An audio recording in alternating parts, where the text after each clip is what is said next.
Hello everyone, this is Nirupi Neha Khan and welcome to our YouTube channel Shikshalaya. तो आज हम बात करेंगे डीएसएसबी टीजीटी सोशल साइंस के ऑफिशियल सिलेबस के बारे में।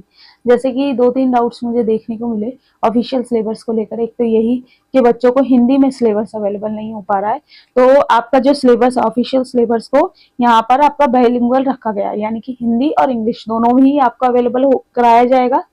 दूसरी चीज, आपको पता है कि डीएसएसबी में दो पार्ट्स में आपका एग्जाम होता है। एक पार्ट होता है जनरल पार्ट, जो कि आपका 100 मार्क्स का होता है। एक पार्ट होता है आपका सब्जेक्ट कंसर्न, जो कि 100 मार्क्स का होता है। ठीक है, तो दोनों में ही आप लोगों को क्वालिफाई कैटेगरी रहता है, तो आपको दोनों में ही क्वालिफाई करना रहता है। ठीक है, तो यहाँ पर कई बच्चे कंफ्यूज हो रहे थे ऑफिशियल सिलेबस के आने के बाद कि जनरल पार्ट का भी सिलेबस चेंज होगा या हुआ है क्या। तो ऐसा कुछ नहीं है।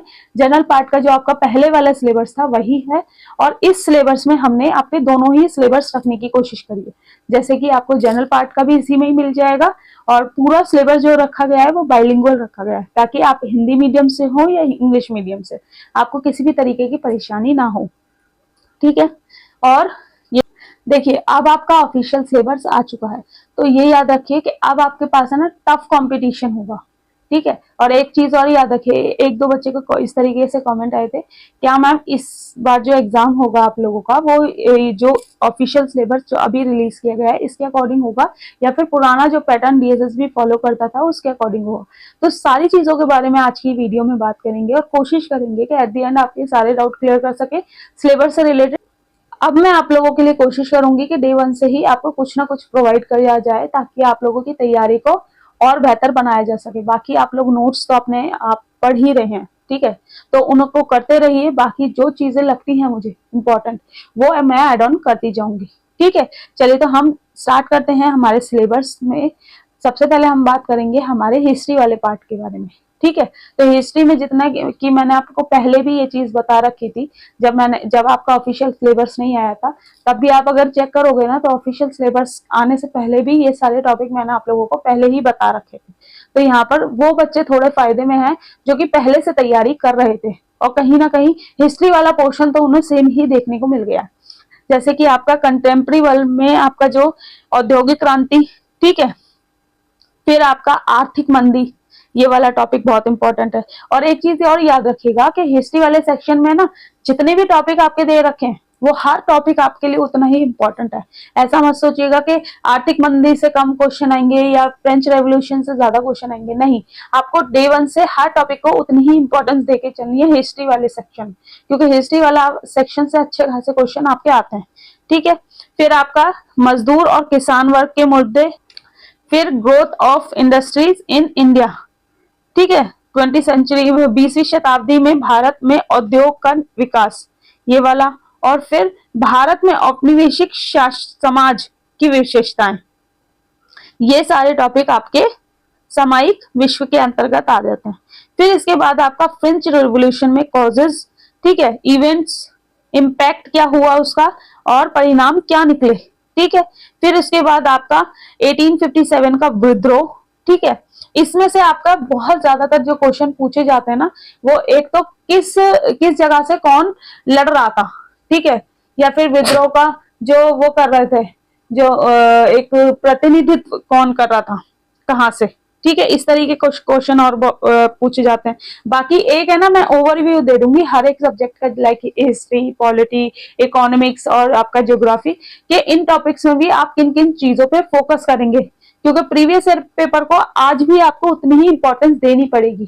ठीक है, फिर इसके बाद आपका इंडियन फ्रीडम स्ट्रगल, आपका 1885 से 1947 तक का जो एक टाइम पीरियड है, उससे आपका बहुत क्वेश्चंस पूछे जाते हैं। फिर रशियन रेवोल्यूशन, ठीक है, इसमें आपका 1917 में जो रशियन रेवोल्यूशन हुई, उसके कॉजेज, इवेंट्स, इम्पैक्ट, ठीक है, और वर्ल्ड पे इसका क्या प्रभाव पड़ा। ठीक है, और फिर समाजवाद का उदय, और समाजवाद के उदय में आपको कार्ल मार्क्स का दर्शन, ठीक है, सोशलिज्म इन यूरोप, यूरोप में समाजवाद किस तरीके से आया, ठीक है, उसका क्या इम्पैक्ट पड़ा।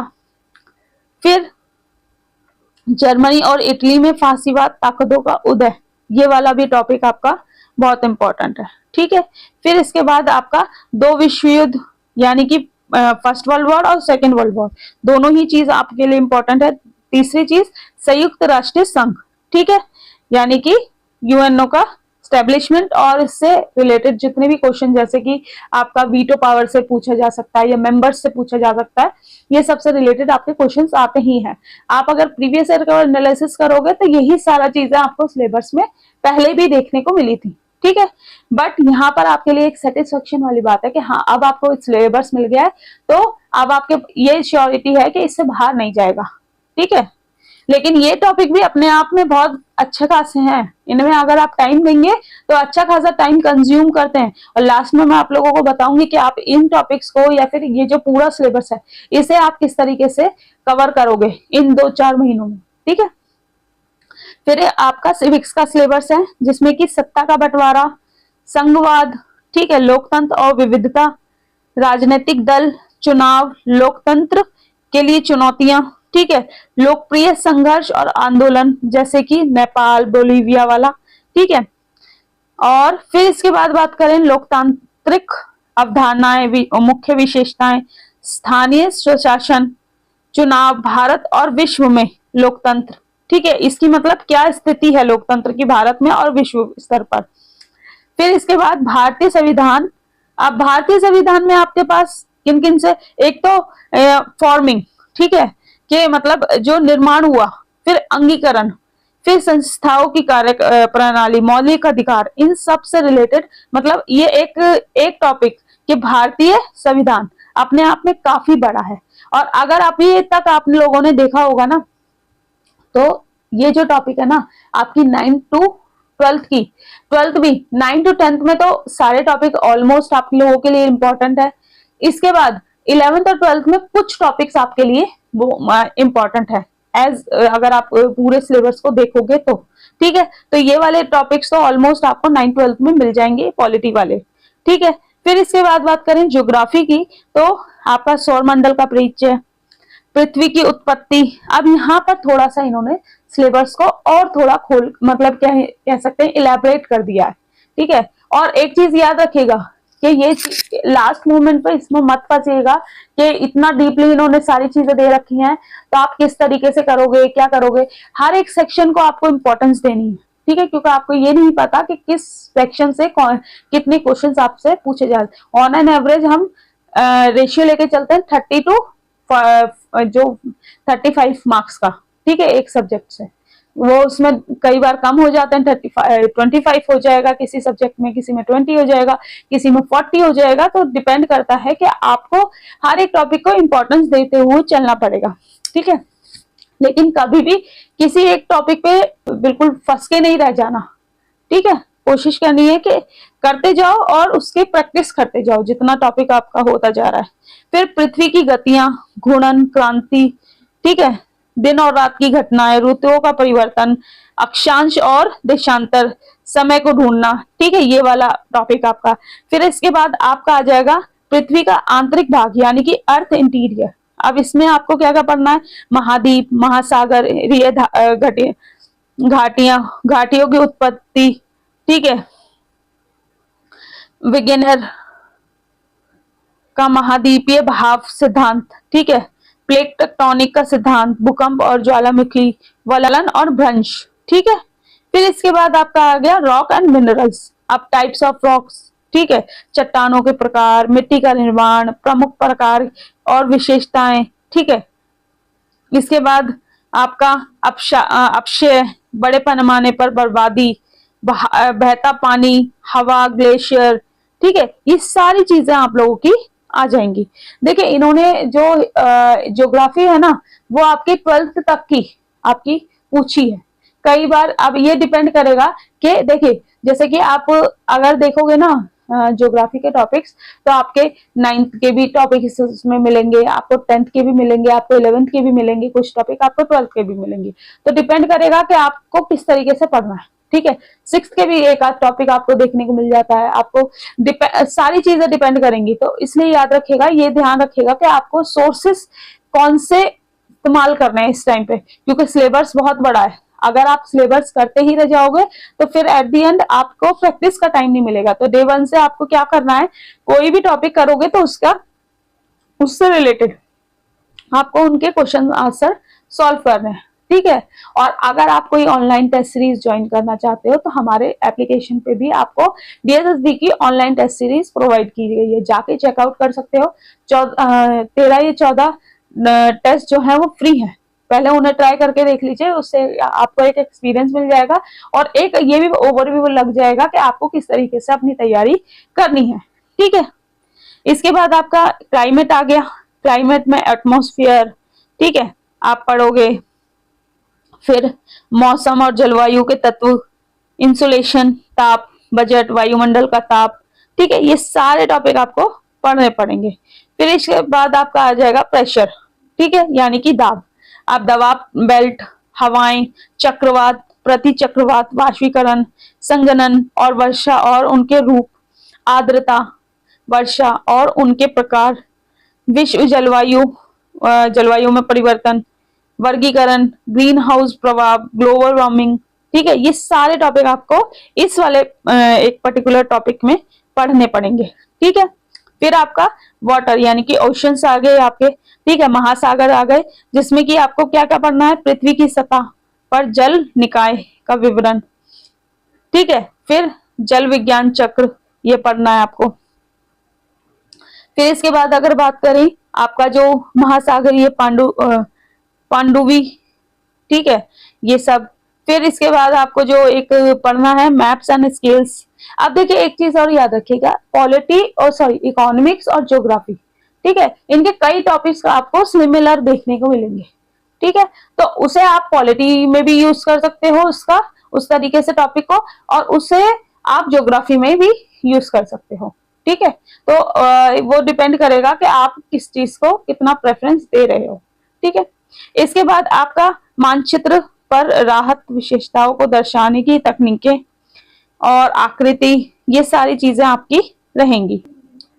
इसके बाद आपका रिप्रेजेंटेशन ऑफ क्लाइमेट डेटा, ठीक है। अब यहाँ पर आपको जो जलवायु है इसका एक डेटा प्रतिनिधित्व, जैसे कि रेखा और बार ग्राफ, ठीक है, इन सब के बारे में, आइसोबार आपका, ठीक है, ये सारी चीजें रहेंगी। बायोस्फीयर में आपको इकोलॉजी आपको पढ़ना है, ठीक है, जीवमंडल में पारिस्थितिक तंत्र है ना, और उसके प्रकार, इसकी संरचनाएं, कार्य, खाद्य श्रृंखला, खाद्य वेब, ठीक है, ये सारी चीजें आप लोगों को इसमें पढ़ना है। फिर अगर बात करें आपका जो ज्योग्राफी है, इसमें आपको इंडियन ज्योग्राफी पढ़नी है, जैसे कि भारत का आकार और उसकी आकार और स्थान, ठीक है, भौतिक विशेषताएं, ये आपका आ गया। फिर इसके बाद भूवैज्ञानिक संरचना, भौगोलिक विभाजन, जल निकासी प्रणाली और उसका विकास, ये आपका सारा आ गया ज्योग्राफी में। फिर इसके बाद क्लाइमेट, ये शायद क्लाइमेट वाला जो सेक्शन है ये शायद 2 बार हो गया है, नहीं सॉरी, क्लाइमेट में आपका भारतीय मानसून की उत्पत्ति तंत्र, भारतीय ऋतुएं, ये क्लाइमेट जो है वो आपका इंडिया के कॉन्टेक्स्ट में, ठीक है, वो हमारा वर्ल्ड वाइड था, ठीक है। तो इसमें आपका सॉइल मतलब कितने प्रकार की मिट्टी है, और प्राकृतिक वनस्पति, उनके प्रकार और उनका वितरण वाला चैप्टर आ जाएगा। और फिर आपका जनसंख्या की वृद्धि और वितरण, इसका कारण ये वाला है, जनसंख्या सिद्धांत, ठीक है, ये वाला। और इसके बाद जो आपको पढ़ना है वो एक संसाधन के रूप में जनसंख्या, ये सारे ना सब टाइटल्स है, एक ही पर्टिकुलर टॉपिक है, उसके अंदर आपको क्या क्या पढ़ना है इस चीज को इलेबोरेट कर रखा है, ठीक है। फिर आपका संसाधन और पर्यावरण का अर्थ, इसमें प्राकृतिक और घटक, संसाधन, पर्यावरण, प्रौद्योगिकी, ये सारी चीजें आपको पढ़नी पड़ेंगी। फिर इसके बाद आपका एग्रीकल्चर यानी कि कृषि, कृषि में भी आपका आर्द्र शुष्क कृषि, गहन, व्यापक, स्थानांतरण, वाणिज्य, वृक्षारोपण कृषि, ठीक है, ये सारी कृषि पढ़नी पड़ेंगी। फिर आपका विनिर्माण उद्योग, ठीक है, यानी कि मैन्युफैक्चरिंग इंडस्ट्रीज, इसमें वर्गीकरण, स्थानीय कारक आपको पढ़ना है, ठीक है, भारत के औद्योगिक समूह, चीन। अब ये वाले टॉपिक जो है ना ये आपको इकोनॉमिक्स में भी देखने को मिलेंगे, ठीक है, जैसे कि population growth and distribution of population, ठीक है, तो ये चीज याद रखिएगा। ये आप चाहे पॉलिटी में इंक्लूड कर लो, चाहे आप ज्योग्राफी में इंक्लूड कर लो या फिर इकोनॉमिक्स में, दोनों ही आपको सेम चीज वहां पर अवेलेबल होगी। थ्योरीज आ गई आपकी, रिसोर्सेज एंड डेवलपमेंट आपका आ गया, संसाधन और विकास कृषि, फिर आपका एग्रीकल्चर आ गया यानी कि कृषि, फिर डिजास्टर एंड हैजर्ड्स, आपदा और खतरों को समझना, पीपल एज अ रिसोर्सेज आपका रह गया। ठीक है, फिर पावर्टी एज अ चैलेंज, गरीबी एक चुनौती के रूप में। अगर आप देखोगे तो ये 9th और 10th के चैप्टर्स है। ठीक है, तो अच्छे खासे आपका सिलेबस वही दे रखा है जो कि पहले भी आप लोगों को बताया हुआ था। बस आप फर्क इतना है कि अब आपका ऑफिशियल सिलेबस है। पहले जो था वो कहीं ना कहीं सबको डर रहता था कि इसमें आपको कुछ ना कुछ अलग ना देखने को मिले। ठीक है, तो यहाँ पर आप लोगों को थोड़ी सी सहूलियत हो गई है। ठीक है, फिर रिसोर्सेज संसाधनों के रूप में, लोग, गरीबी एक चुनौती के रूप में, भारत में खाद्य सुरक्षा किस तरीके से, food security, growth and development. ठीक है, स्ट्रक्चर, फिर आपका वृद्धि एवं विकास वाला रहेगा। ठीक है, फिर आपका अर्थव्यवस्था के क्षेत्र, फिर इसमें money and credit, central bank function, ठीक है, कमर्शियल बैंक। ये आपका सिलेबस हो गया आपका डीएसएसबी टीजीटी एसएसटी का ऑफिशियल सिलेबस। यहाँ पर आपका टीजीटी एसएसटी का जो सिलेबस है वो खत्म हो चुका है। ठीक है, ये वीडियो काफी लंबा होता जा रहा है और अगर आपका जनरल पार्ट का भी सिलेबस में लेने लगी तो काफी ज्यादा लंबा हो जाएगा। तो अभी इस वाले वीडियो में हम सिर्फ और सिर्फ सब्जेक्ट कंसर्न के सिलेबस को डिस्कस कर लिया हमने। अब जो जनरल पार्ट वाला सिलेबस रहेगा वो एक सेपरेट वीडियो में आप लोगों को प्रोवाइड कर दूंगी, लेकिन उससे पहले आप लोगों को एक वीडियो देखने को मिलेगी जिसमें कि आपको तैयारी किस तरीके से करनी है इस टाइम पे। और लास्टली मैं एक चीज आप लोगों को बता दूं कि बच्चे इस तरीके से काफी ज्यादा परेशान हो रहे हैं कि हम अब किस तरीके से तैयारी करें, क्योंकि सिलेबस आपका अच्छा खासा है। तो यहाँ पर ये चीज याद रखिएगा, ये जो सिलेबस है अच्छा खासा आपको पहले भी पता था। ठीक है, बस ये अब आपका ऑफिशियल सिलेबस अनाउंस हो चुका है। तो यहाँ पर आपको क्या करना है, जैसे कि मैं आपको हमेशा कहती आई हूँ, 9 से 10 तक की एनसीईआरटी तो हर हाल में अच्छे से कर लेनी है, प्लस 11 12 के कुछ जो टॉपिक्स आपके इसमें दे रखे हैं वो करने हैं, प्लस जो अगर आपको टॉपिक लगते हैं कि ये 6th का टॉपिक है या फिर ये 7th का टॉपिक है वो करने। ठीक है, आपका जो सिलेबस है ना ओवरऑल जो घूम रहा है वो एनसीईआरटी के ही इर्द गिर्द घूम रहा है। ठीक है, बाकी एक बारी मैं आप लोगों को हर एक सेक्शन का सिलेबस प्रोवाइड करूंगी कि इस पर्टिकुलर जो टॉपिक में आपको किस किस चीज को पढ़ना है और किन किन चीजों को ध्यान में रखते हुए, और ये जो टॉपिक है ये आपके कहाँ से आ रहे हैं। ठीक है, यानी कि 6th का है या 9th का चैप्टर है या कहाँ से आपको ये टॉपिक पढ़ना है। ठीक है, देखिए हम मेन फोकस करते हैं आपके सेल्फ स्टडी पर। सेल्फ स्टडी अगर आप ढंग से करोगे और सिस्टमैटिक वे से करोगे तो इंशाल्लाह आपका सेल्फ स्टडी से ही आपका सिलेक्शन हो जाएगा। बाकी आपका डीएसएसबी के नोट से रिलेटेड आपका कोई भी डाउट होता है तो यहाँ पर स्क्रीन पे आपको एक नंबर शो हो रहा है, वहां पर जाकर आप इंक्वायरी कर सकते हैं। बाकी अगर आपको टेस्ट सीरीज चाहिए डीएसएसबी की ऑनलाइन तो आपको वो भी अवेलेबल हो जाएगी हमारे एप्लीकेशन पे। बाकी कोई दिक्कत कोई परेशानी हो तो कमेंट बॉक्स में करना। बाकी मेरी कोशिश यही रहती है कि सेल्फ स्टडी आप लोग अपने अच्छे तरीके से कर सकें, आपको वो सारे सोर्सेज अवेलेबल करा दिए जाए। बाकी मिलते हैं आपसे नेक्स्ट वीडियो में। होप सो सारी चीजें आप लोगों को समझ आए। Thank you for watching.